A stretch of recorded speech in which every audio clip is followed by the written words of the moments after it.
Hello, everyone. Welcome to the State TA Day webinar. Thanks for joining us this afternoon. This is Monica Carr with the QRIS team.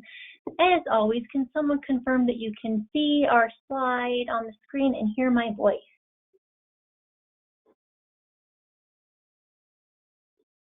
Thank you so much to everyone that chimed in. So we do have a packed agenda today.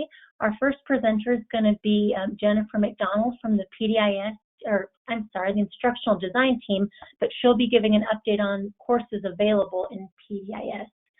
So Jen, let me go ahead and I will make you presenter, and then you can take it away.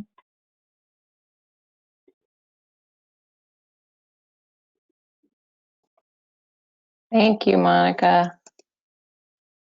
I've got two screens going. Do you see my slide? You are not presenting yet. Hold on, I'm trying to find you.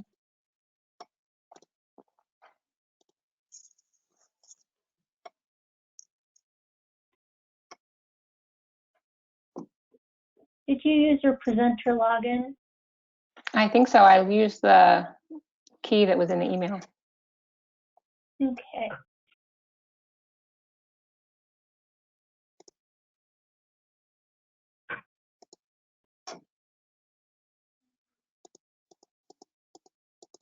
Very strange, not able to find you.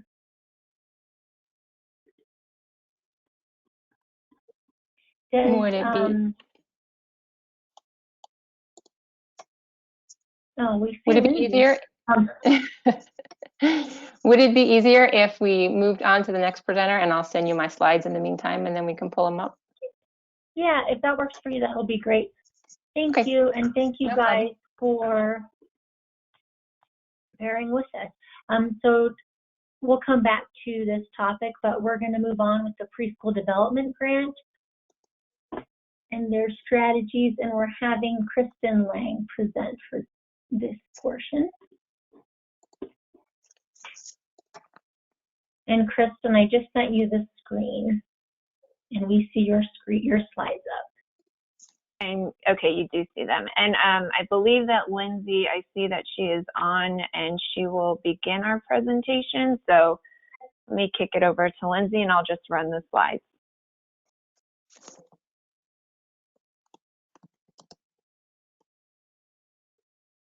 Lindsay, are you there? We can't hear you. You might be muted.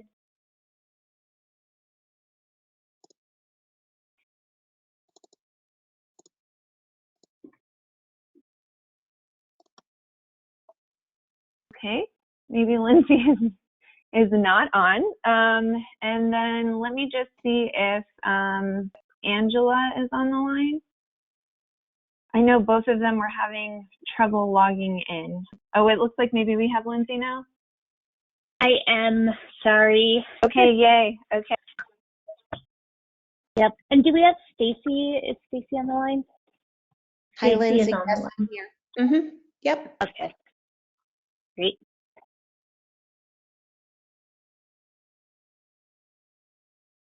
So Lindsay, I can run the slides if you just want to tell me when to go to the next one. Sure. And Angela's connecting? She is trying again, yes. Okay, great. And I apologize to our participants. We hadn't had a chance to do a dress rehearsal for today. So we probably have more slides than we can get through. So we may be selective in some of the pieces that we talk about today.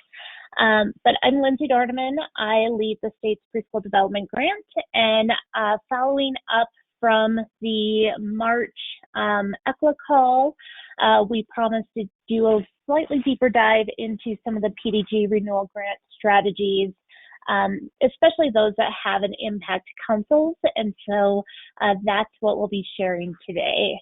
So Kristen, do you want to go into the next slide? Or the next, we can go into the next one after that. So to give folks context, the way this presentation is organized is really around the federal grant requirements. And so we have 6 key activities and then strategies we wrote into those activities. However, you're probably more familiar with these strategies based on the Colorado Shines Brighter strategic plan. And so what we did is after each strategy title, we did include the number of that strategy as it responds to or corresponds to the strategic plan, so you're able to follow along in that way as well. So we have a couple of different frameworks we're working from that we're blending together today. So moving into the first one, I am sharing on behalf of Lisa Schluter, who's our mental health lead under the Preschool Development Grant. But one of her strategies is focusing on expanding access to early childhood mental health. And the way that we are doing that is really looking at the opportunity of using a Warmline, which is a staffed phone line. However, it's not a hotline because it wouldn't be staffed 24 hours.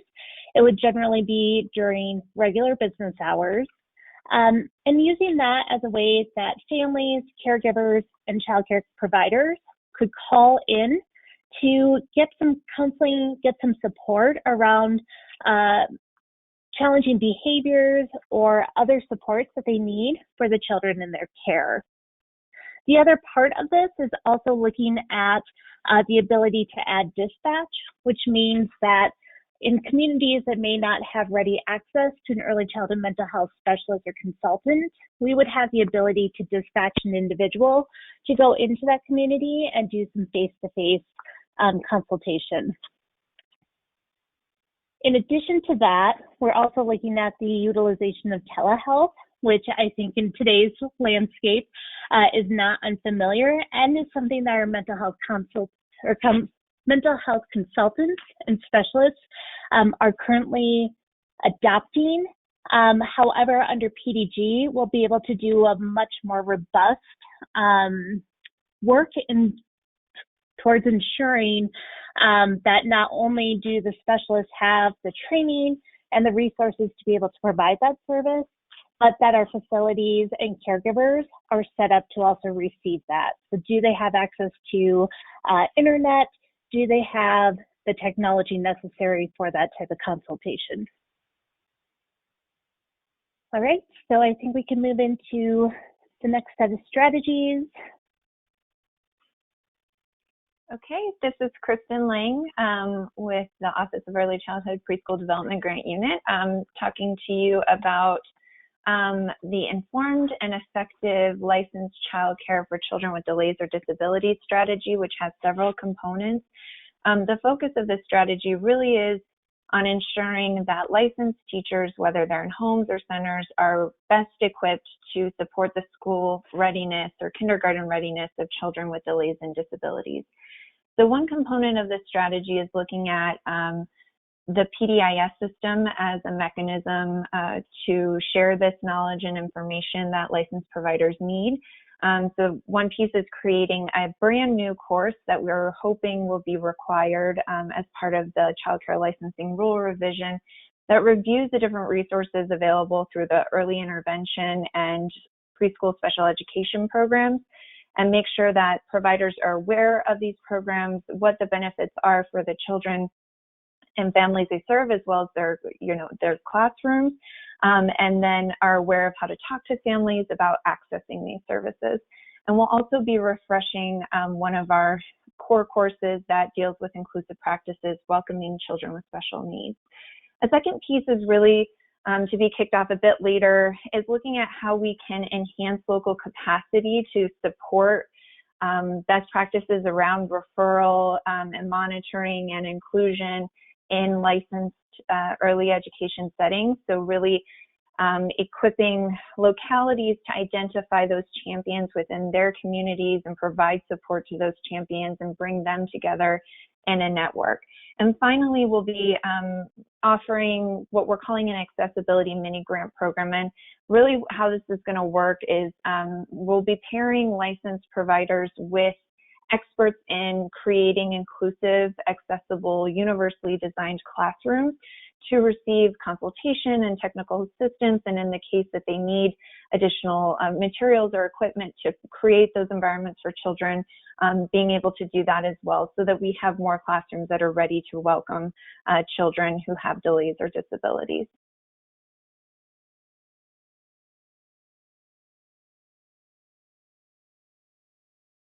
And I'll pass it off to whoever is doing Workforce Registry. Okay, hi everyone, this is Stacy Kennedy. As many of you know, we are currently in an active solicitation to rebuild the Colorado Shines PDIS, which includes the learning management system and the Workforce Registry.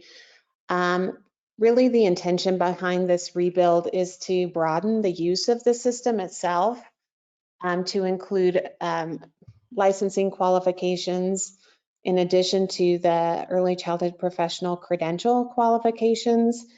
A lot of the requirements within the solicitation build off of a number of work groups that we held in the planning year, where we heard from multiple stakeholders around the user experience and the needed functionality to really streamline and make more clear the qualification paths for individuals serving in various roles.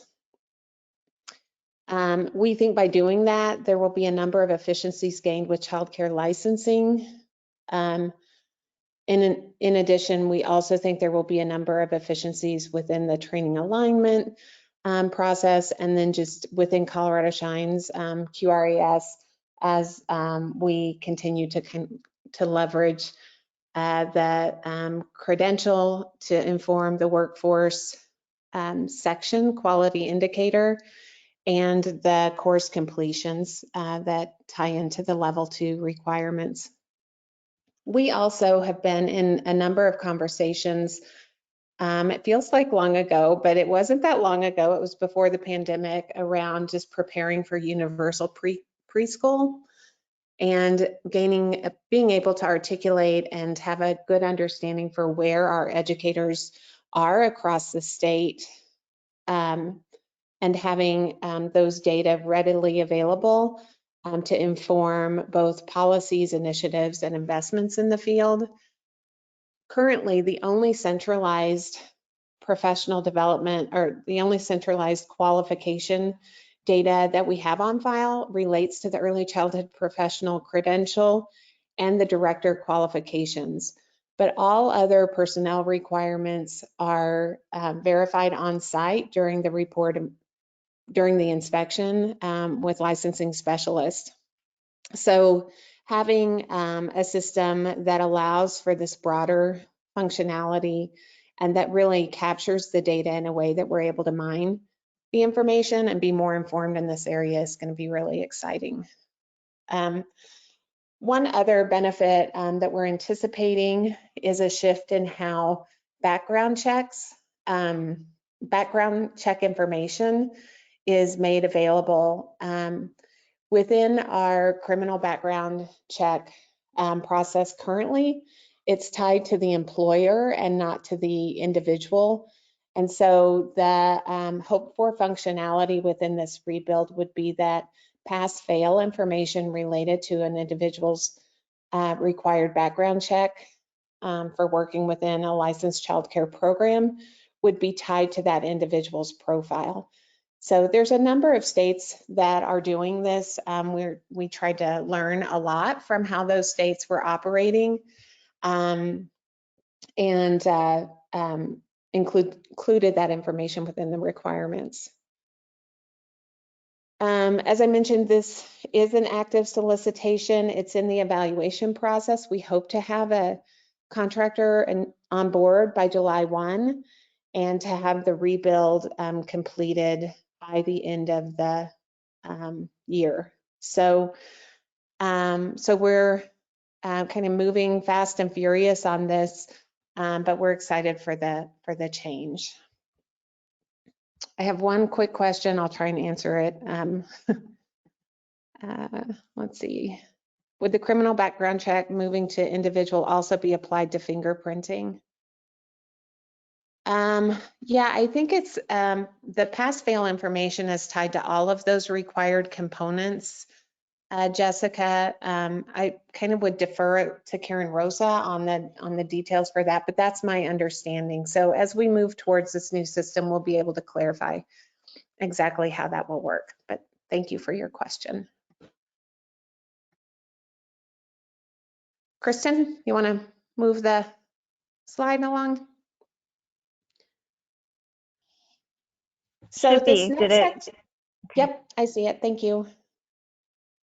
So we will be kicking off, we haven't kicked off this work quite yet, but we will be reviewing consultative roles that work to support licensed programs.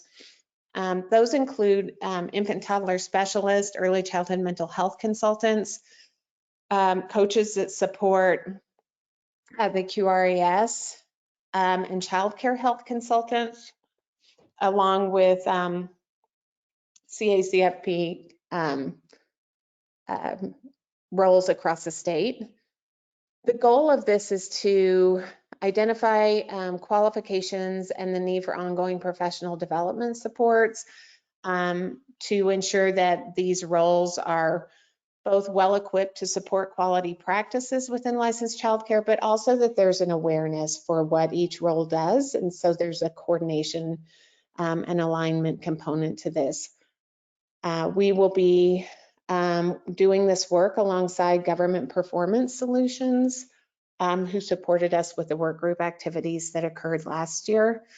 And we will be convening a planning group for this work, I believe in May, and actually kicking off the work in the summer months. Many of you know that with the work group process, there's a group of about 15 to 20 folks involved, representing each of these key constituencies. But in addition to that, there's other ways by which we would engage larger groups, and those typically would occur through focus groups or surveys. So that's the way that we anticipate seeing you all as council coordinators, and maybe even infant toddler specialists and coaches are on this call as well. But if you're involved in these roles, know that there will be lots of opportunity for you to be engaged to inform this work. Next slide.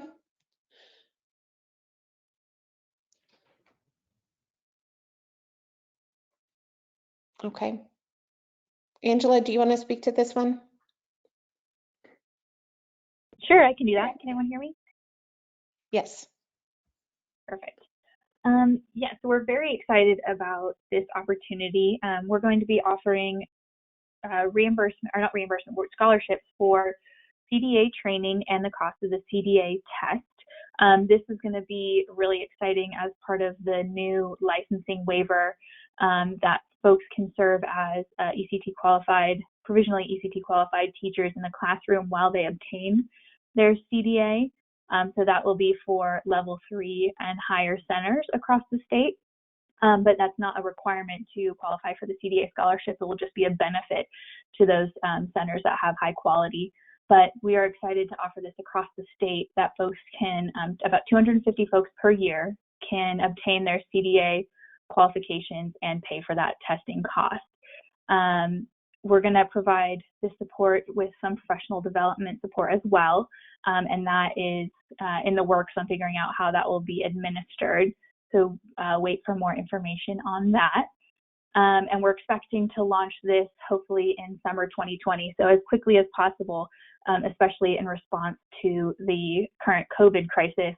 We want to make sure that we have as many professionals trained and available to rejoin the workforce when we come out of this crisis. And it's a pretty simple strategy, so I will go ahead and say next slide if there's no questions.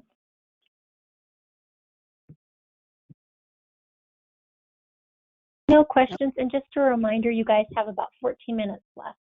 Okay, we'll talk quickly. And we know this is a lot of information. This is Stacy again. I just wanted to say that we are able to kind of continue this on if we do run out of time. So don't want to rush it too much. So the strengthening business practices, I think this is me, right, Angela? You can chime in if there's something, okay. So many of you attended the training that happened in Adams County, which was really the curriculum from the National Center on Early Childhood Quality Assurance effort. We are looking to scale that statewide. And the first step to doing that is to support a cadre of Office of Early Childhood representatives to become master trainers for the Strengthening Business Practices for Childcare Programs curriculum. We know that our national partners were kind of going about this in a different way where they were able to be on site, but because of the popularity with other states, they realized that wasn't a sustainable approach. And so they talked about rolling out this training of master trainers. Once and the date for that has been delayed with the pandemic. So we're getting clarification for when they expect for that to be made available. So all of these kind of dependencies will potentially impact timeline. Once that occurs, then these trained master trainers will provide the training of the trainers curriculum series to Early Childhood Council statewide. And we're really hoping to have, multiple individuals from each council participate in this so that you all can support this effort locally within your service area. And we will be providing details for locations. We anticipate kind of a regional approach, we think here, and stipends to support things like travel, similar to what you experienced with the ERS 3.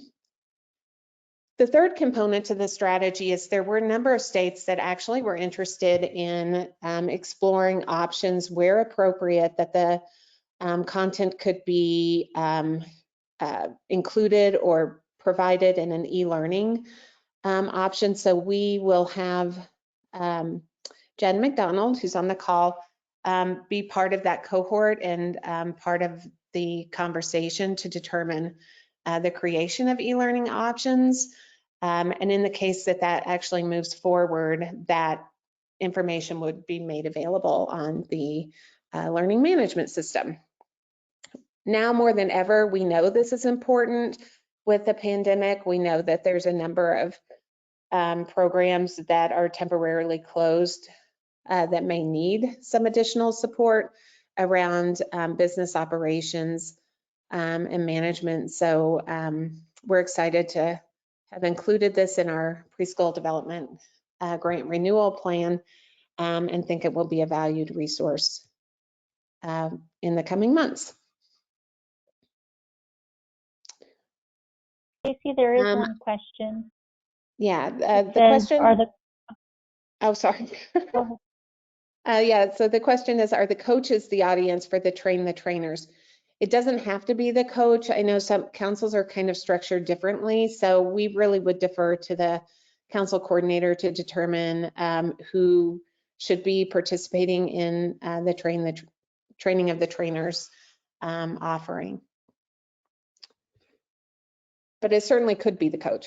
It doesn't have to be.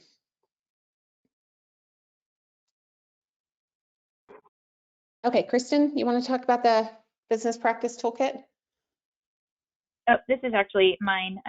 Kristen will talk about the funding toolkit shortly after. Okay, so this is Angela again. Yeah, and after attending the initial Train the Trainer session with ACF last fall, we realized that the strengthening business practices training was excellent, but a lot of the materials tended to be a little bit generic. And so we thought that it might be a great opportunity to offer something a little more Colorado specific with the training that will that will be specific to both homes and centers.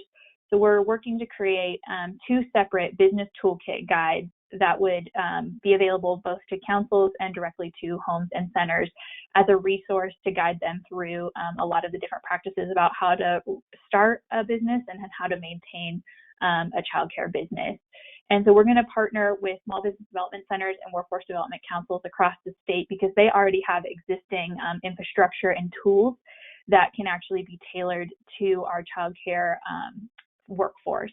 And we're really excited because I think they don't have a great knowledge of our business practices, and same, we don't necessarily have great knowledge of how their systems run. And so this will be additional infrastructure and support for both councils and centers and homes through these partnerships. So this will parallel the Strengthening Business Practices Master Trainer Series, but again, highlight those Colorado-specific resources. And what I mean by that is it'll cover basic things from how to write a business plan, how to create and manage a budget, all the way through grant writing and loan opportunities, possibly access to healthcare and benefits, and things like liability insurance, and then even things like how to manage a wait list, as well as stress management and self-care. And I think these latter opportunities, like self-care, are going to become even more important as we emerge from the COVID crisis. So I'll be working a lot with both internal and external partners to develop these. And again, we'll look to the expertise of a lot of my colleagues to make sure that these are fairly comprehensive.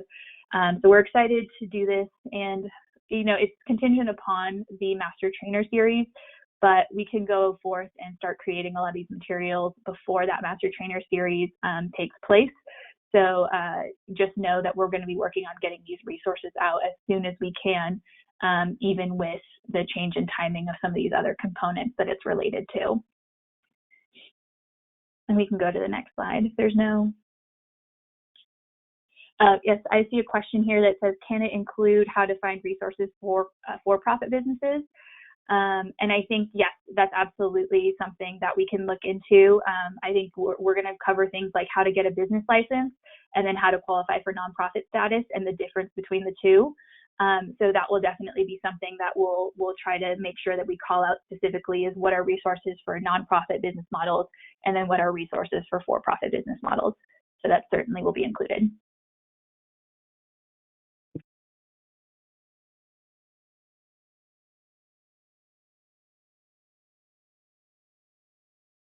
So I think this one is probably Stacy. We have the Colorado Shines Environmental Rating Scale Retooling Project. Is that Karen, I think? Yeah, it is Karen. Karen, are you on? Okay. If not, I can move forward. I am on. Okay, yeah, and I'll just do a really high level because we've covered these dates in the past, but we are carrying forward the work into this next year and starting to work on, training for the ERS3 for the family child care homes that will roll out in July. We are pretty well on track for rolling out the ITRs and ECRs. Of course, we are delayed at the moment for ratings, and so once we get to programs that would have been scheduled in July, we'll start to use that new tool, those new tools, and we're working on a training schedule for the FICRS 3 processes, which should be out soon. So. Hey, Karen, I just wanted to add, part of the reason for this is just the tool itself, the 3rd edition, really does reinforce more of those interactions between teachers and children, which we know often is that secret sauce to positive outcomes. Yeah, correct. That's great. Thank you. And then on this next slide, we are working on some revisions to the QRIS framework, really just to align to best practice, to identify and address some of the pain points that providers have brought forward, and to reduce burden on the paperwork side. So we had a work group a few months back that really provided some great insights to help us get started with this. This will just give us a chance to, for the most part, lighten up some of the multiple standards that we have in there that may not be moving the needle as well as we had hoped, or were more outputs versus outcomes. And so we'll probably be getting away from a lot of the paper chasing that really folks get frustrated with. So looking forward to getting started with that work. And again, hoping for a July 2021 implementation on the changes. Lots of dependencies here, so we've got some technology, relatively significant technology changes that need to take place. So all of those timelines get accounted for in this work. So anything else you wanted to add? No, we do have a question.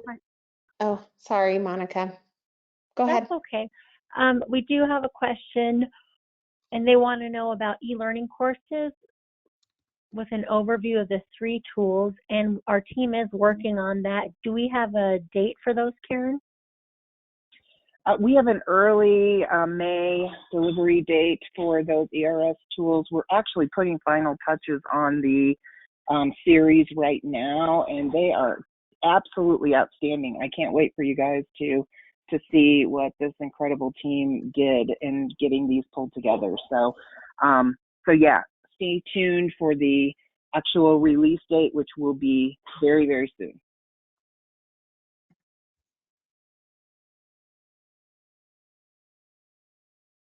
Thanks, Karen. Okay. So this is Stacy. Again, we are also including a state coaching model.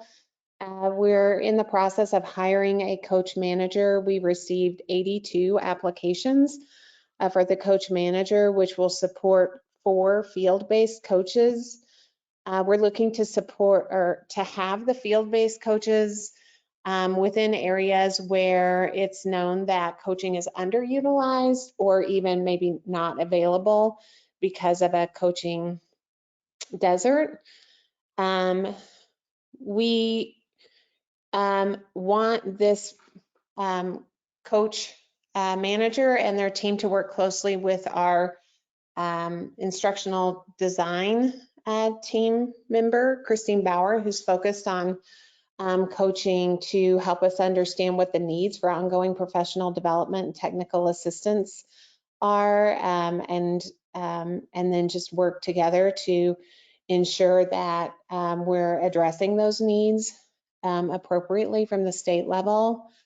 And then in addition, and we probably are kind of doing this right now, which is kind of ironic, explore, pilot, and scale a telehealth approach to support the reach of coaching, particularly those in rural areas of the state or where we feel like it's being underutilized, for other reasons, like a coaching desert scenario. This strategy is included because we want to be sure that we're reinforcing this important support for licensed programs, because we know that coaching is the activity that is most likely to change practice and improve teacher instruction. So as I mentioned, the coaching manager is in progress for being hired, and we will be posting the field-based coaches during the summer months. In addition, early childhood mental health is exploring a telehealth exploration as well, and so we want to work closely with those efforts. And Early Intervention Colorado has been actually implementing a telehealth model with their services. And so we'll be working closely to them for some cross-learning opportunities.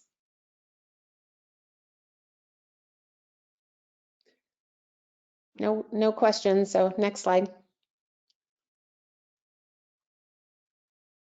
And Monica, I believe Lisa is on the phone. So Lisa, are you?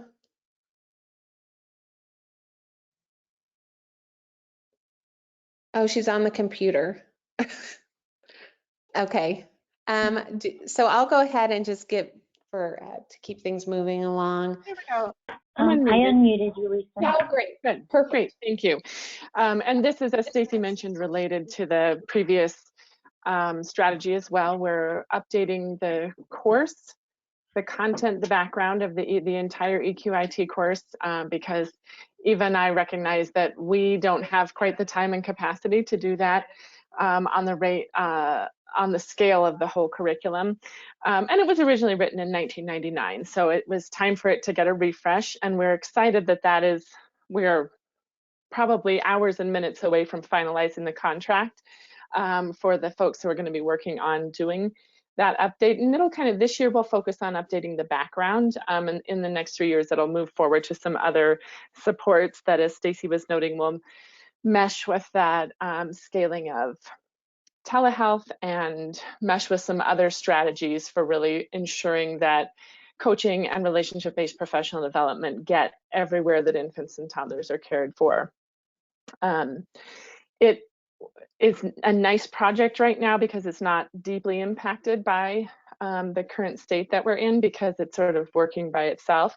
But we will want to see it engage with other projects, such as the rebuild of the learning management system, and who knows what other pieces that might come up and make that connection. We're also, in addition to just kind of updating the background, ensuring that the clear connection with trauma-informed practice is still embedded in the curriculum, full inclusion, which has always been embedded in the curriculum, family partnership, which has always been embedded in the curriculum, with a little bit of an increased focus on equity, and just to ensure that everything is up to date.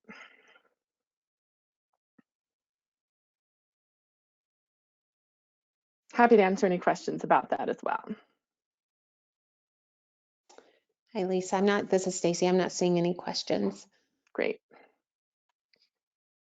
So the next area is local, the local organizational capacity work.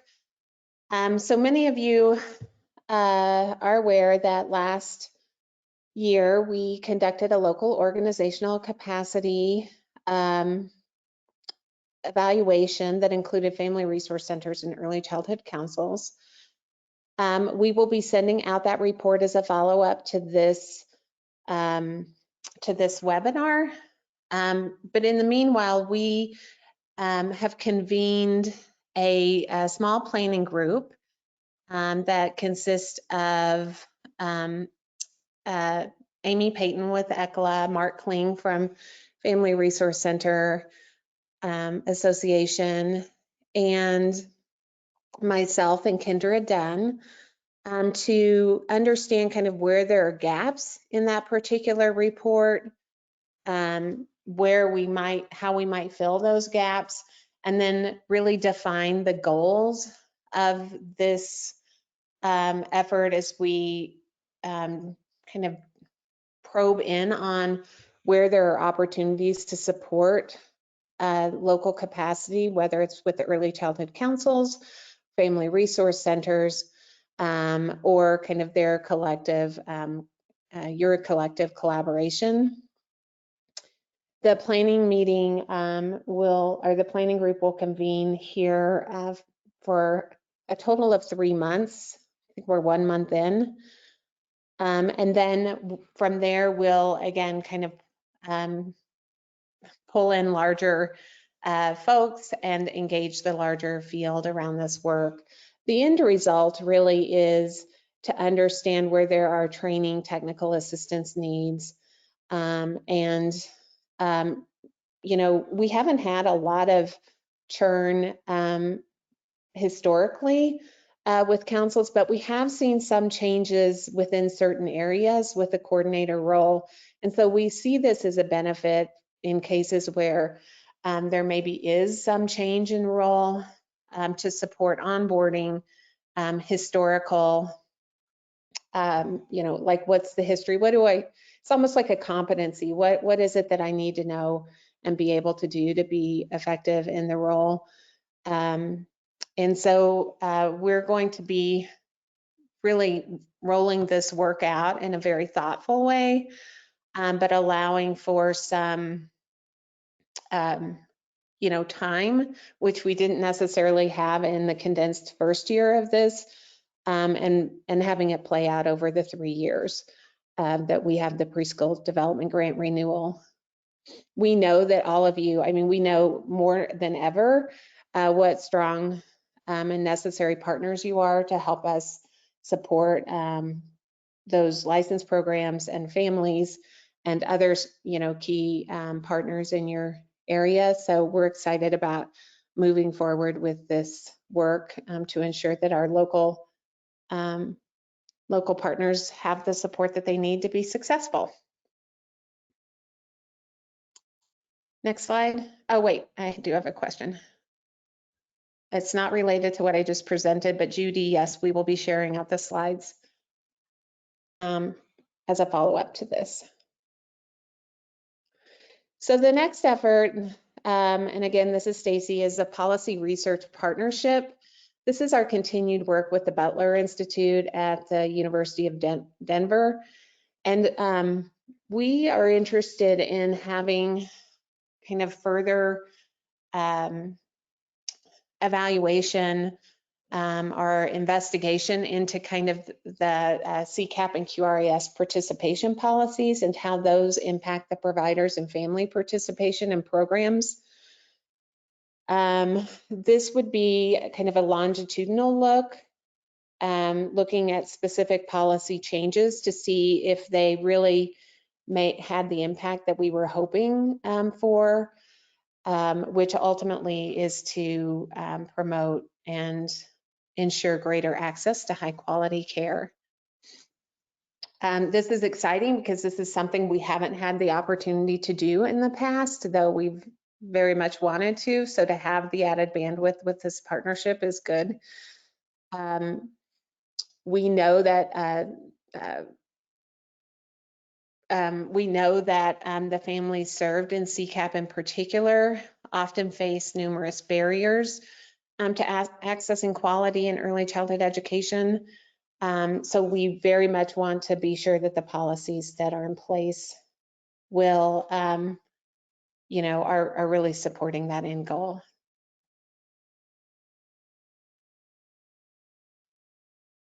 Next slide. Hi, everyone. This is Angela. I want to talk a little bit about our startup micro grants. We're really excited about this strategy as an opportunity to expand access in some high need areas across the state. What this will be focused on is both startup costs and expansion costs for centers and homes that are going to be adding infant and toddler slots to their area, as well as any added slots in childcare deserts. So this is going to be kind of a tiered award system, and we'll define all of that in the business requirements, so that's a little bit more understandable in what we're targeting here. And we're going to be defining that range as well. So we don't have a cap on that amount quite yet, but we're looking at how we can make sure these funds go as far as possible.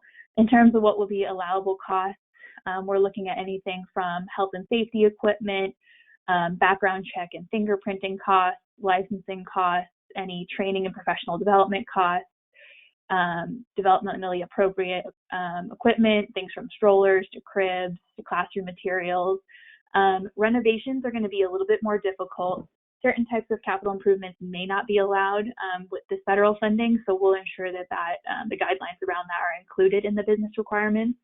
But just know that we're excited about the offering of new and expansion funds for this. And then we'll be taking a look at how we can utilize this funding as part of our COVID response. So there may be some additional opportunities associated with these micro grants, but again, to be determined as this situation continues to unfold.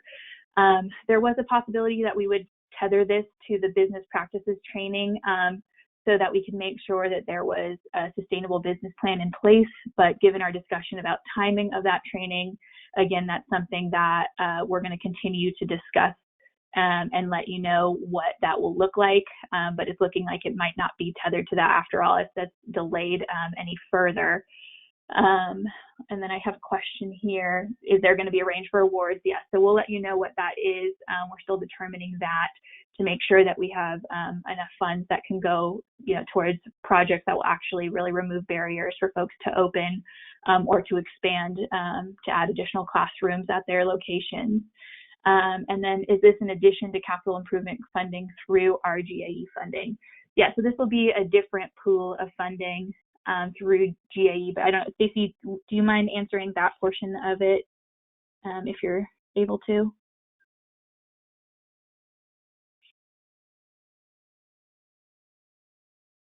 I'm sorry. Are you there, Stacey? What are you asking me? I got a call from. Yeah. Oh yeah. So there's a question in the chat box that says, "Is this in addition to capital improvement funding through GAE?" And I just wanted to be able to answer that correctly. So the capital improvement funding will still be made available through the GAE, the startup micro grants. There may be some slight differences in the case that it's assisting with startup cost for new homes. I'm crying out loud.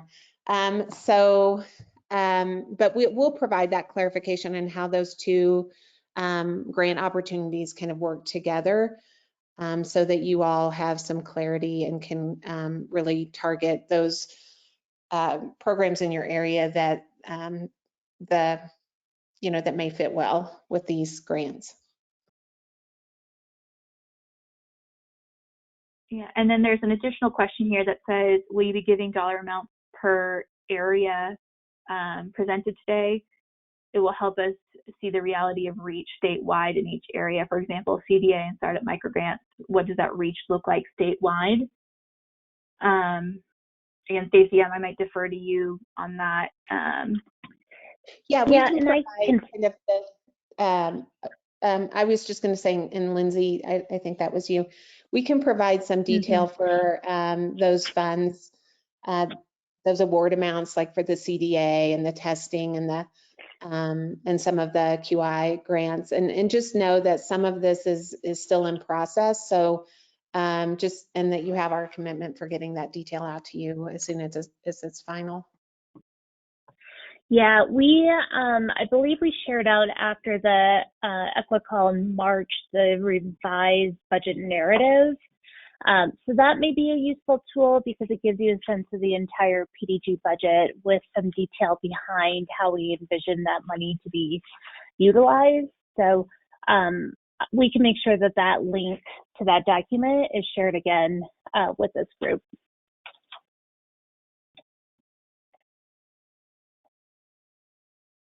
And I'll just reiterate that the commitment for the startup microgrants is definitely with an emphasis on infant and toddler slots and childcare deserts, and just make sure that that's a detail that doesn't go unnoticed.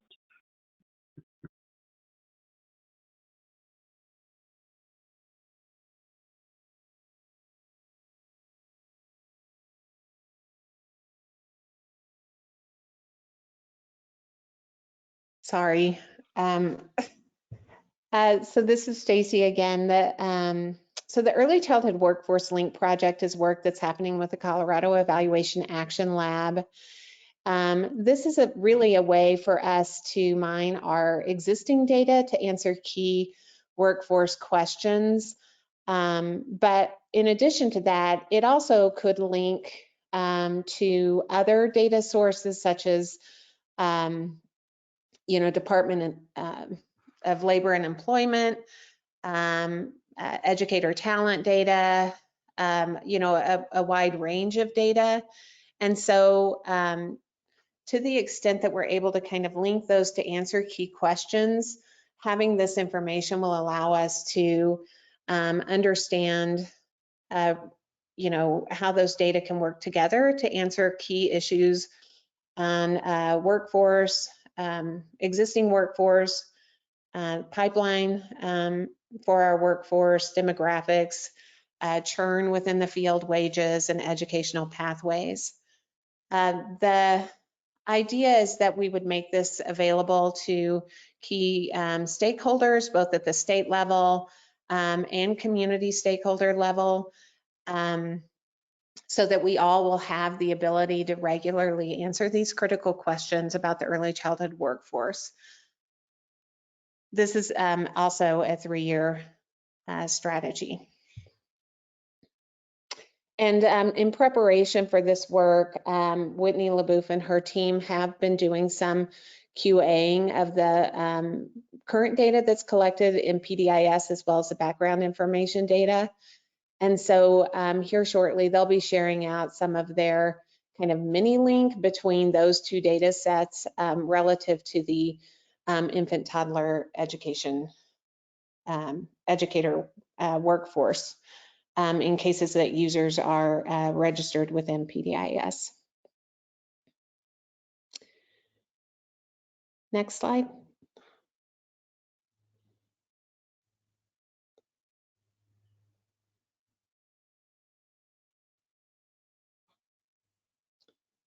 So this also is a partnership with the Colorado Evaluation Action Lab and the Governor's Office of Information Technology, where as we're going through numerous data system modernizations based on the Office of Early Childhood IT roadmap, that we are ensuring that the business needs are being met. And again, that might be through how the data is captured, whether the data is captured, and just some QAing of the data around guidance such as data dictionaries, those things that really help individuals that are entering in data to avoid any sort of initial kind of error through entering in data that may not be exactly what needs to be entered. I think that's all for that. This will also be happening over the 3-year time period. Oh, we got through all of the slides. That's great. That's all I had. That's great. So Kristen, will you please change presenter back to Monica? Yes, how do I do that? Oh, that's okay. I've got it. I'll have Jen McDonald present now with her update on the PDIS courses. Thank you, guys. Thank you.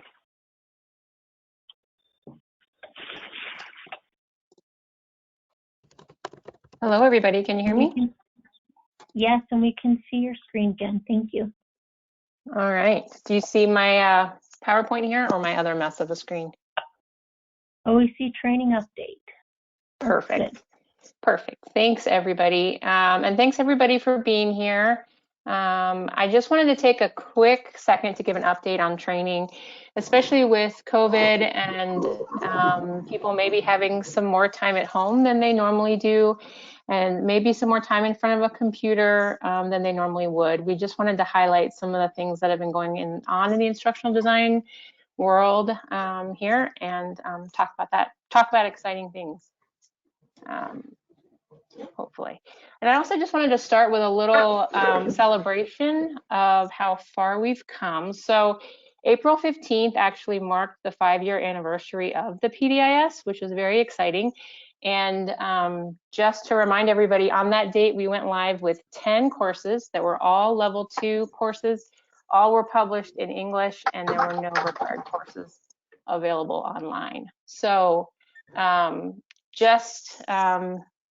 for a little appreciation of how far we've come, you can see that we currently now have 12 pre-service courses online, 4 of them in Spanish, 59 level 2 courses, 17 of those are available in Spanish, and almost 20 hours of social emotional training in English and almost 6 hours in Spanish.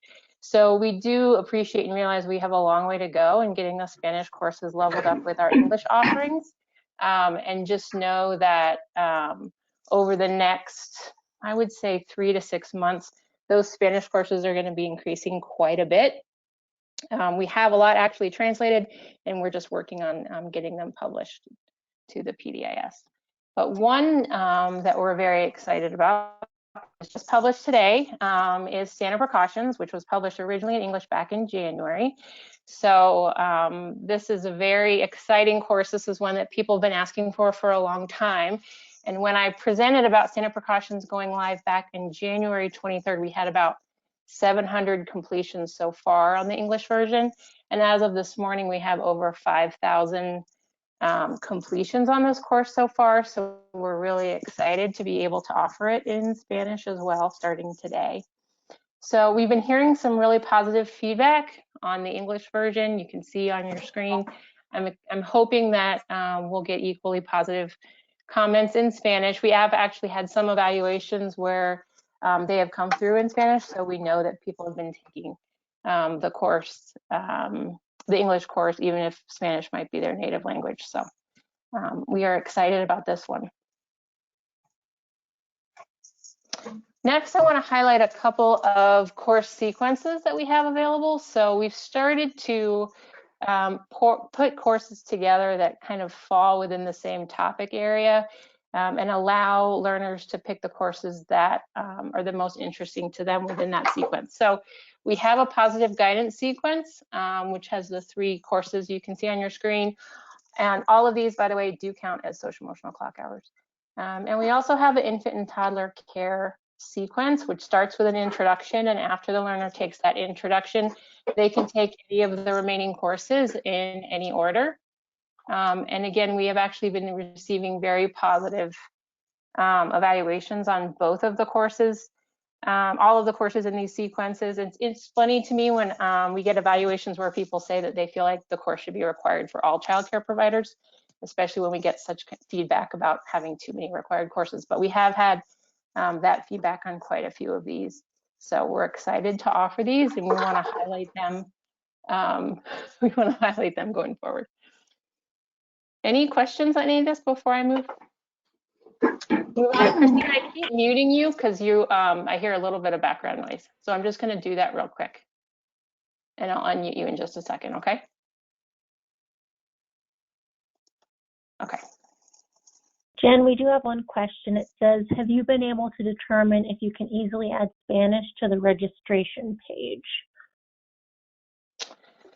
That is a very good question. So the registration page for PDIS is currently only in English. We are still exploring whether or not we can, how the best way to go about adding that in Spanish, but I will be completely transparent in saying it's not something that's going to be happening within the next couple of months, but hopefully something we can do with the new LMS rebuild in the future. Thank you for asking that question. We understand it's a very difficult process to get all the way through registration and the self-assessment in English to get to the courses in Spanish. So we realize that that's a need. So thank you. Any other questions before we move on? That's it for now. Thank you. Okay. 2 other courses that we want to highlight are Supportive Effective Program Transitions, which is also a social emotional clock hour, and Working with Your Child Care Health Consultant. So we have a bunch of lot of new stuff in the catalog for these times at home. And then I'm going to unmute you, Christine, so you can talk a little bit about the ERS 3 trainings that are coming soon. Thanks so much, Jen. No problem. I'm Christine Bauer on Jen's team, and we're really excited to roll out the Environment Rating Scales 3rd version supports for you, because we know that it's going to be a lift to make sure that everyone is on board and ready to go. So what we've done is we've taken the Environment Rating Scales and really broken them down into manageable pieces so we can all learn about them. We've got an introduction to the Environment Rating Scales 3 training, and that's going to be a quick half-hour overview before you dive into the ECRs and ITRs specifics.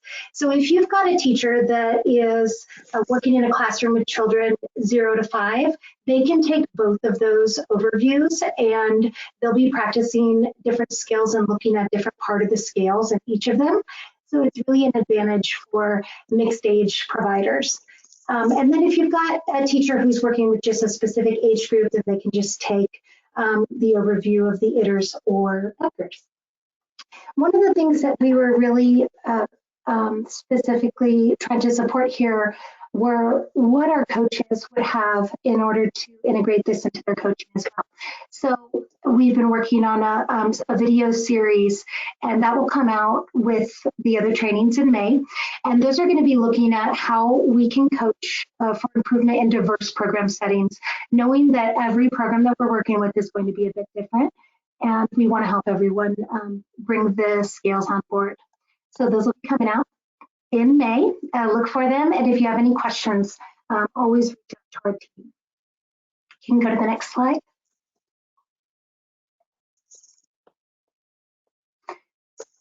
Some of the other trainings that we do are face-to-face, and we're excited to share that more than 20 early childhood coaches and professionals from all over the state just finished up relationship-based professional development in Colorado Springs this March. So more than half of them have already received their coaching credentials. So a big shout out to each of them. And with the pandemic, we've had to postpone some of our face-to-face trainings scheduled for this summer, including the next offering of RBPD in June and reflective supervision. So if you'd like to join the next offering of either of these trainings, please join the waiting list so I can be sure to reach out to you as soon as we've confirmed new dates. I can put those links in the chat box so that you can share out with your network as you see fit. And in the meantime, look out for that additional professional development to support coaching with the third version of the ERS. And just an additional reminder too is that if any coaches in your network are looking for supports on how to connect with their coaches during this time or tips for getting started with virtual coaching, we have a host of resources on the Office of Early Childhood website we'd love for you to check out or send their way. And that should be it for me. Do we have any questions? We do have a question about training being available as face-to-face trainings from Tina. The answer is yes. That's something that we're hoping that we can support more in 2020. We're actually hiring right now. We're a very small team, and if you noticed in most of those PDG strategies, if you noticed, at least I noticed quite a bit instructional design support happening at the end of most of them. So we are a very busy and very small team, but we are actually hiring an additional instructional design coordinator that we're hoping can help support us with more of those face-to-face training options to go along with our courses. So the answer is yes, hopefully. I also want to go back to the infant toddler care sequence. Lisa Matter, who we work closely on with these courses, would like to say something. Lisa, I'm going to see if I can unmute you here. Trying to find your name, so just bear with me just a second.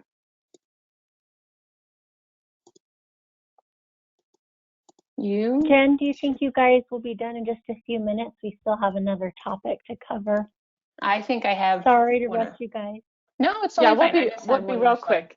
I just wanted to, this is Lisa again from Expanding Quality in Infant Toddler Care, and highlight that many programs may be thinking about how to keep children as safe as possible, and the care strategies that are embedded in these infant and toddler courses help programs think about how to engage in mixed age groups and continuity of care, which can be a way to reduce the number of children from different families that are sharing germs. So we would just add that as a potentially relevant resource right now as ever with for infant and toddler care. Thank you, Lisa. The last thing I want to say is that we really do want to hear from you about the kind of training courses that you would like to see on the PDIS. The Office of Early Childhood begins planning for courses about 6 to 8 months in advance, and we're already planning out for 2021. So we are going to be sending out a survey. You don't have to worry about writing down that very detailed, confusing link at the bottom, because we'll be sending it out with email tomorrow. But we do want to hear from you about training topics or other options you'd like to see in the PDIS. For example, more face-to-face training offerings would be a wonderful thing. We'd like to hear that kind of thing. And so we'll be opening up a survey and sending that out tomorrow. And that's all I have. Unless there are any other questions. Thank you guys so much. No problem. No questions for now. Thanks, Jen and team. So we'll move along. Stacy, did you want to talk about the bulk supply orders? Sure. And I'll let you Do you change have the, slides? no, just talking points. So while I'm doing this, it might make sense for you to change the presenter mode. I did just want to give an update on the bulk supply order. Thanks to Amy, who I think you're on the call, we've been able to come up with some, Monica, I do not have any. Oh, I'll just show my slide then. Okay. Sorry about that. Otherwise, people are going to see how crazy my email box is. So we have been working with a vendor, and we, at this point in time, do have confidence that the supplies that we will be able to secure will include those things that will be most useful to providers. Those include things like gloves, bleach, paper towels, toilet paper, soap. Those are the big buckets. We are working through some logistics on some shipping and maybe even some other kind of options that we may want to pursue just to ensure that we're securing the most cost-effective approach. So I'd hoped today to have some detail to share with you all, but I expect that we'll have some more clarity here in the next day or two once we finalize the supplier and have a sense of the shipment and how it gets here to Colorado. But very much appreciate all that you have done to be sure we have the right shipping address on file, and we're doing all that we can to try and support the most efficient means of getting these supplies to you all, and appreciate your efforts in getting them out to ultimately the licensed programs in your area.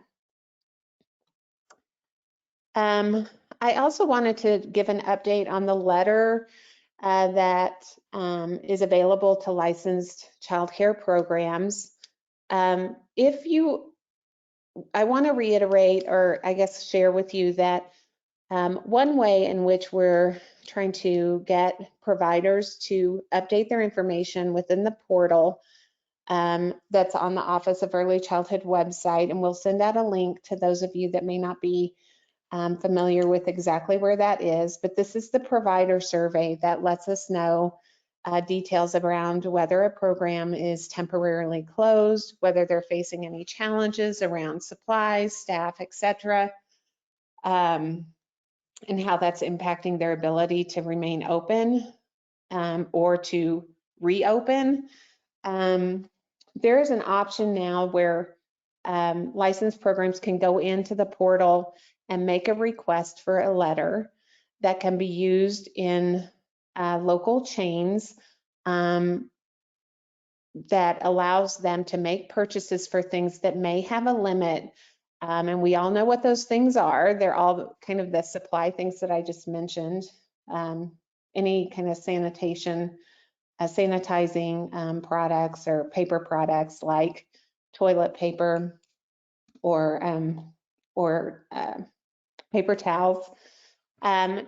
So in the case that those things are available locally, and I know some of you as councils have very restricted access, if not kind of a limit, like no access to these. But in the case that you're in an area that you do have a grocery store or a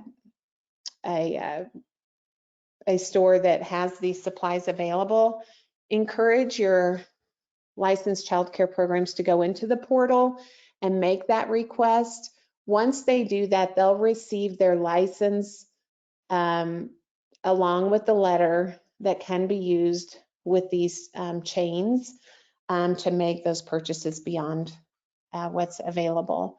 And so as a follow-up to this call, we'll include kind of the instructions and the link, but this is a way for us to get as much data as we can from our 5,000 licensed programs locally and ensure that we have kind of a high response rate within the portal. Those were my. We do have a question. Oh, okay, we do have, I guess it's a comment. It says, I had a provider attempt to complete the survey and it asks about typical average attendance, and she's unable to answer that. It won't accept anything she puts in. What should she do? She should contact her licensing specialist. Thank you.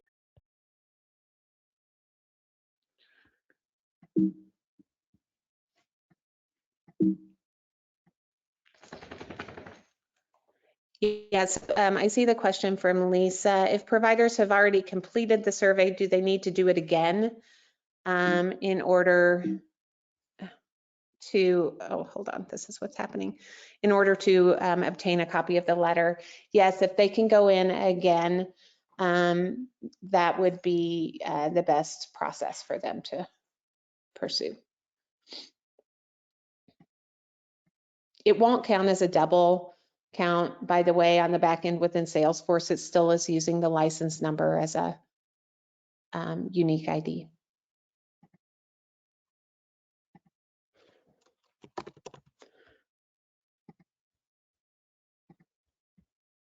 And that's all the questions for now. Okay. Oh, is there another way to get some TA when providers are having issues with this portal or the Child Care Collaborative portal?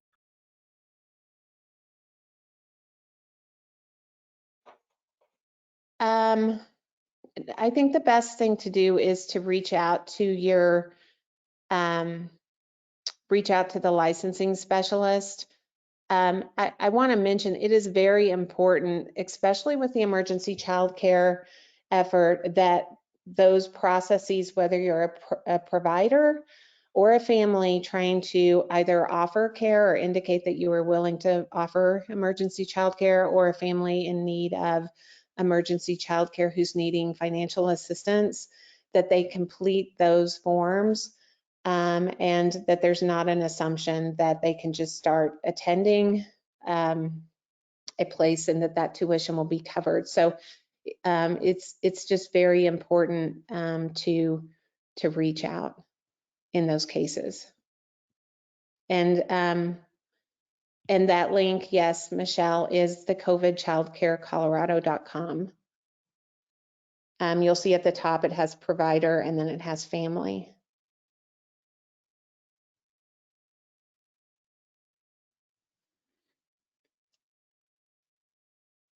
Okay, that's all the questions I see, Monica.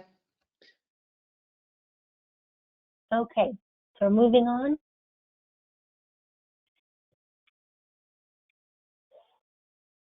All right, so this is a little bit different as far as Colorado Shines QI/GAE funds go. So pay attention to this. This is kind of breaking news for all of you, because we've been telling you something a little bit different the last couple weeks. But we had quite a few councils reach out to us wanting to use unspent Colorado Shines QI/GAE dollars for providers to buy emergency child care supplies.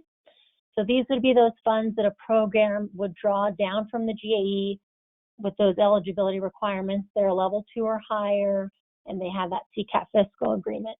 If they're not going to use all of their funds in coaching or QI materials and they have leftover funding, you can use those to support that program with emergency child care supplies.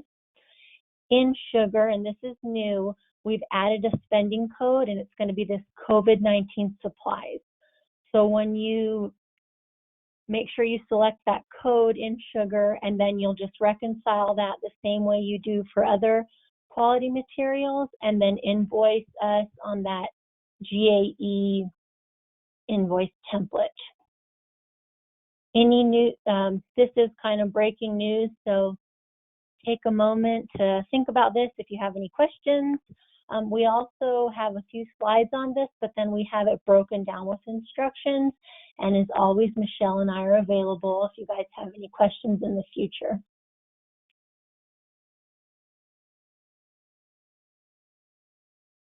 Okay, we'll move on. So we do have a question that says, if we do not have GAE funds for emergency supplies, how do we apply for the 150 allowance? Okay, so Stacy Petty's getting ahead of herself. Hold on, Stacy. So after, you guys probably all heard about rumors about an emergency supply grant and an application and what we're doing with that. After careful consideration, and then with the news of this bulk supply order, we wanted those funds to be used appropriately. And basically, we're listening to what councils are requesting. So as Stacy mentioned, in the next day or so, as soon as she finds out, then she'll send you guys information about that bulk supply order, and it will be broken down with what supplies you'll receive within your council region. So once you receive those, analyze the supplies, determine where you will send those supplies and kind of how much that will cost your council. This is where we're going to talk about the emergency supply grant application. We do have it broken down in these priorities, priority 1, 2, and 3. And the first priority, and then we broke that down in A through D, but that's really going to be about dispersing those materials. So if you need to deliver that FEMA supply, deliver those bulk order supplies that were purchased, if you need funds to store those items or to ship them, if you need to pay for travel for your staff members to bring those supplies to a home provider, to a center, that's going to be our first priority and what we're going to use those kind of leftover GAE funds for. Any questions about that?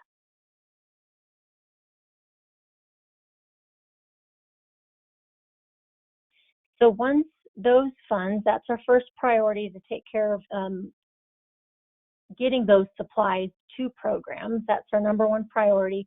So once those funds are spent, whatever's left over from there, then we will go to priority 2, which is for programs that need additional emergency supplies. We do have a few questions. Is there any guidance about who should receive the supplies? Stacy, do we have?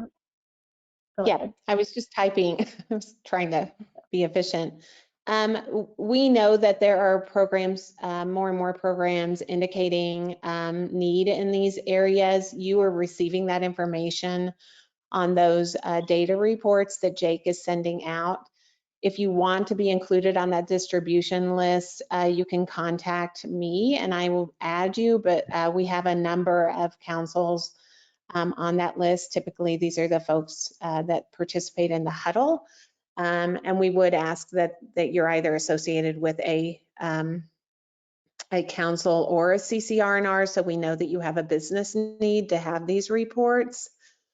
So don't make that request if you aren't someone associated with these organizations. So I would say in the case that someone's open and you know they have a need, I would definitely include those programs on the list. And in the case where a program indicates with these supplies, they would be able to open, that you direct the supplies to those on the list. Thanks, Stacy.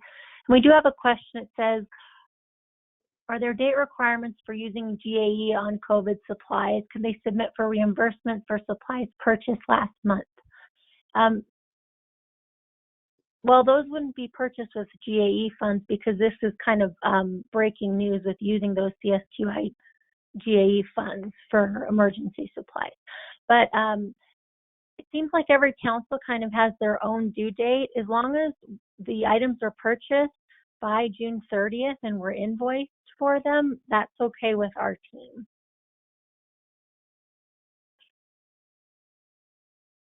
Just for the sake of time, I'm going to move down to priority 3.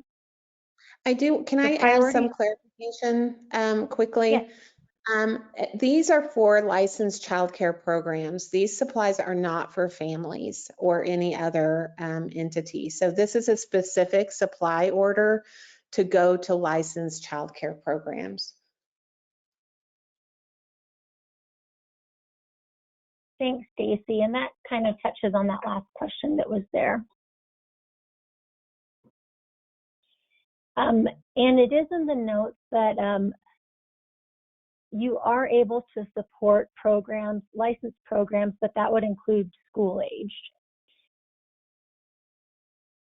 along with programs that might not meet those regular Colorado Shines QI eligibility requirements. So moving down to priority 3, that would be other funds needed for any COVID-19 related activities. An example of this would be a council reached out to us because they had a need for mental health specialists in their community to work and provide services with children and families. That's, I guess, one of the examples we have. So you're probably asking how you will apply. I will send out an email to every council coordinator after this webinar, and you'll have an instruction page, which I will show you.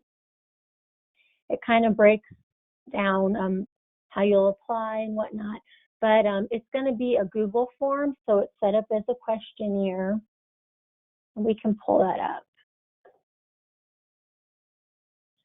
And so pretty self-explanatory, so we think. We've had many people review it, but you're going to fill out one of these per early childhood council. So we should only receive at the most 34 of these. But here it breaks it down in priorities of what's needed. Remember that priority 1, we're going to use funding on priority 1 first, then priority 2, and priority 3. We do want this completed by next Tuesday, the 28th. If for some reason we don't hear about that bulk supply order till later on, then we'll be sure to extend the date. We also want to know what's being purchased, so you'll see this kind of this checklist here. Any questions on this? And you shouldn't experience any technical difficulties with this, but if you do, just send me an email and we will fix it or help you out.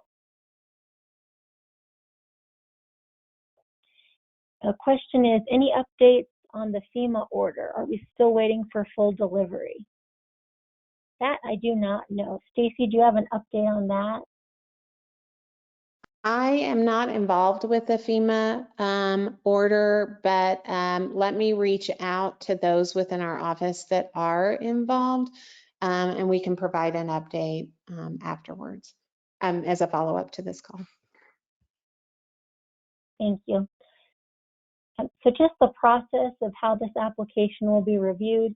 Each council will submit one application, then Michelle and I will go ahead and review it with the team. We'll prioritize the funding where it needs to go, priority 1, then 2, then 3. We will notify you by email if you receive the award. Keep in mind that it's we have about $300,000 that we're trying to spread across the state, every council, so you might not get that full amount that you've requested, but we'll let you know. We're saying by the 29th, so the day after you submit that form, we'll let you know of the award. Then you can work with the programs to either distribute those supplies or purchase more supplies or use the funding as they see needed related to the COVID-19 activities. Then you will have a separate invoice that we will probably send you guys next week that'll be specific to these items. And we do have a question that says, this is only for the GAE funds, and if we do not have a need to use GAE, we will not fill it out.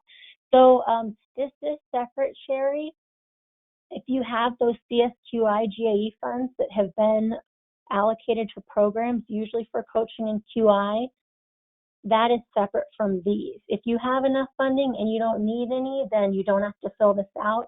What we're trying to use these emergency supply grant funds for is to distribute those FEMA supplies and those bulk items to programs.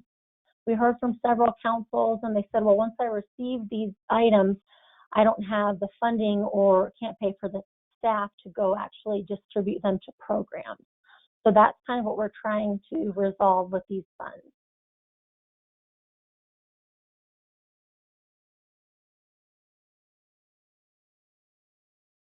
Another question is the Southwest region has not received any of the FEMA order. Okay. Is there any information about CCR&R funding beyond June 30th? So we will not have any additional information on CCR&R funding until the session resumes. That's expected to happen in June, which, as you know, is later than normal. But we need to have the long bill finalized. And once that occurs, we'll be able to communicate out next steps. Thanks, Stacy. And just a reminder, in the next couple days, you will receive an email and it'll break down what you're going to get in that bulk supply order. We just have not determined, we're still working with the vendor on that.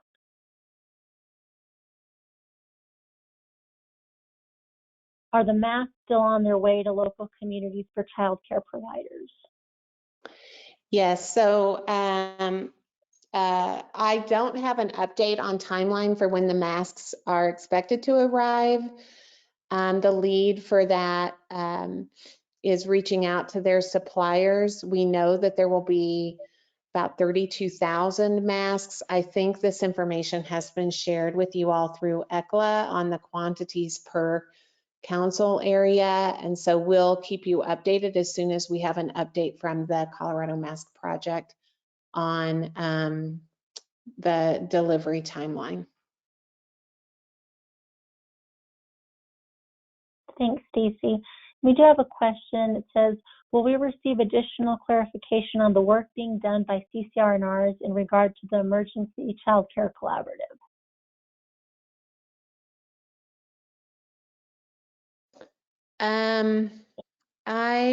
We're happy to provide clarification if you can indicate what your specific question is that you need clarification for. Yeah, I'm going to go ahead and unmute you, Angie, so you can expand on your question. Okay, you're unmuted. Email my question directly to you, Stacy. Oh, okay. You said you're going to email it, Angie? She said, yeah, she'll email it to you, Stacy. And we have a question that says, can we still submit a CCR&R revision as well as the GAE emergency supply grant request? So I'm not seeing who's asking this. Jackie. Okay. Yes, Jackie, you can submit a, I think you have submitted a revision. I want to just, so this is a terminology thing. At any point, you're able to submit a revision, which essentially means you are able to move funding between lines within that 10% guideline. In the case that you are doing that beyond the 10% allowable guideline, or you're asking for additional funds, we need to understand the justification, the reason for those changes, along with the detail for how that changes your existing budget. And so you should be working with your QRIS coordinator on those requests. Jackie, I think maybe you've already submitted a request to us, but for CCR&Rs, you want to go through that process. It's going to be kind of a formal contract amendment. And because of that, we'd ask that you do that sooner rather than later, like no later than the end of this week.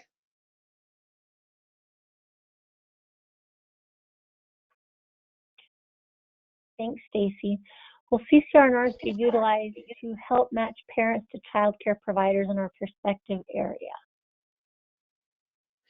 So I'm So CCR&Rs are able to make connections between programs that are noted as open and have available slots based on the data that's being shared out, and those families that are not needing to have their tuition covered through the emergency child care, meaning they're going to pay their tuition and they're just looking for a child care program. What you are not able to do is that matching process where a family is seeking financial assistance through the emergency collab and pairing them up and placing them in a program. Programs have to go through that process to indicate that they are available, and that matching will happen at the state level for families who have applied for that tuition support. So that may answer Angie's question as well. And unfortunately, I have to get off of the call to jump on another call. So Monica, will you just let me know if there are other questions that are for me? Of course. Thank you, Stacy. Okay. So I'm going Thank to go you, ahead and everyone. You'll receive an email from me that will have the instructions for this emergency supplies grant application with the process written down and the link for that application. Keep in mind that this is first most to distribute those FEMA and bulk supplies. So you're going to want to wait till you get notification from Stacy with the amount of bulk supplies you'll receive. Then you can kind of go from there, and identify how you'll distribute those funds and what additional, supplies, and what additional funds are needed to distribute them. But I want to thank you guys for your time, and we will send out the recording and follow-up email tomorrow for the webinar, but you'll receive that email from me with the application here in the next couple minutes. Take care and have a great afternoon.